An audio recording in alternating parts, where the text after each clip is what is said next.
Kubo bonke ocoach abazocoacha kule season ezoqala ePSL ayekho ucoach one-pressure. Ayekho ucoach one-pressure njengoNabi. Yabo uNabi lo weKaizer Chiefs. I feel like lo coach lo une-pressure kakhulu njengoba izoqala nje isizini. Cause iKaizer Chiefs ade imfuna lo coach since last season babefuna eze kwiKaizer Chiefs kwenzeka ke lokho. Bamlandile this season. Indlela bamshitha ngayo ngazuthi uJesu impela nje. Since nje ku-announce-iwe kuthiwa uNabi ubuyile yo sivelele nje singama opponents njengama opposing fans nje sivelelwe impela cause yonke indawo la ngibona khona uNabi indlela abamshitha ngayo base bashutha naye inkosi impela nje awubheke nje Nkosi bukela umama abantu bukela yabona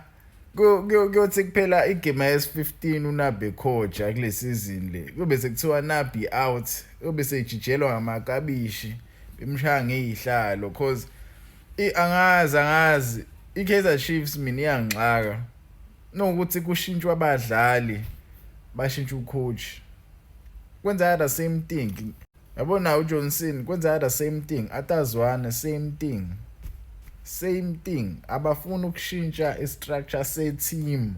i-core structure of the team not the technical team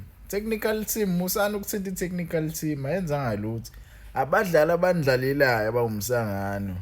yabona nje njengoba beletha uNabi yo ne-technical team yakhe basenkingeni ngempela cause ngenze abangayiqedisha isizini cause kumele badeliver kwiKaizer Chiefs ayikho i-team ku-PSL ocoach ababa ne-pressure njengeKaizer Chiefs nePirates yabo la ma-team o2 kumele usazi isitori sakho lapha akudlalwa lapha muhlala kumele udeliver angazi kodwa iKaizer Chiefs benoAtazwana angazi shuthi i-contract ya-Atazwana neKaizer Chiefs i-lifetime contract but yabona lapha i-pressure ikhona ngempela ngifuna ukuqamba amanga angifuni yabona nje ngimfisela inhlanhla uNabi engathi angaletha ushintsho kwiKaizer Chiefs cause yabo lapha hayi